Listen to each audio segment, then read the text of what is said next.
Retour à l'atelier où nos candidats vont bientôt être départagés.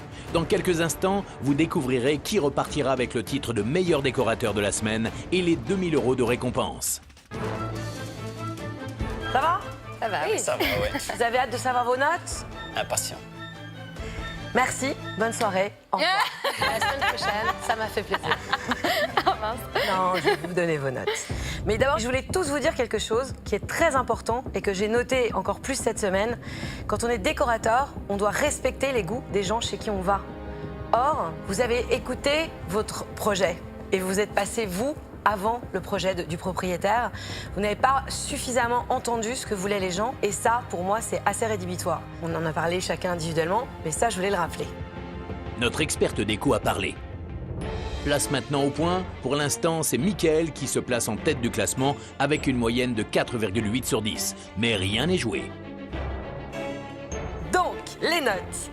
Je vais commencer par Pierre.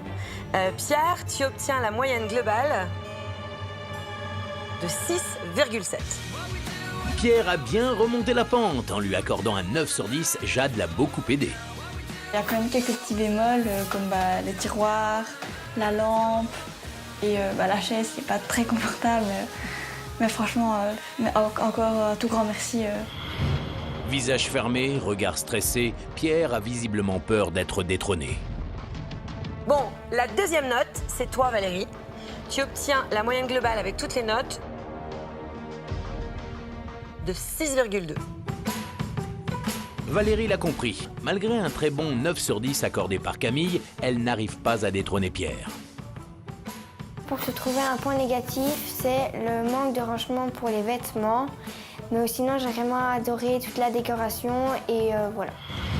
Notre homestageuse est soulagée. Pour elle, l'important c'est que Camille soit comblée. Mais Aurélie, elle, compte bien prendre la première place. Y arrivera-t-elle? Tu obtiens la moyenne de toutes les notes, ça te fait 7,2. Grâce à l'excellent 10 sur 10 accordé par Lorenzo, Aurélie prend la tête du classement. Tu as bien respecté le thème, c'est grandiose. Ce que j'avais avant, je préfère vraiment maintenant. Vraiment un très grand merci. Notre institutrice a fait un sans faute. Mickaël arrivera-t-il à faire mieux qu'Aurélie et à prendre la première place du classement et les 2000 € de récompense? Tu obtiens la moyenne de 6,4. Une moyenne un petit peu décevante pour notre compétiteur, peut-être due à la note de 8 sur 10 octroyée par William. Globalement, le travail était très bien fait, à part 2 ou 3 détails, dont l'étagère qui n'est pas très droite et le sticker qui se décolle un peu du meuble. C'est donc Aurélie qui arrive en tête du classement, suivie de près par Pierre et Mickaël. Mais attention, notre reine de la déco doit encore décerner un point bonus au chantier qui l'a le plus épaté durant la semaine. Tout peut encore basculer. J'ai bien réfléchi. J'ai pesé le pour et le contre. J'ai fait la somme de ce qui était bien, bon, pas bon dans ce que vous aviez fait, ce que vous aviez accompli, ce que vous aviez imaginé, comment vous l'aviez réalisé. Au final, j'accorde le point bonus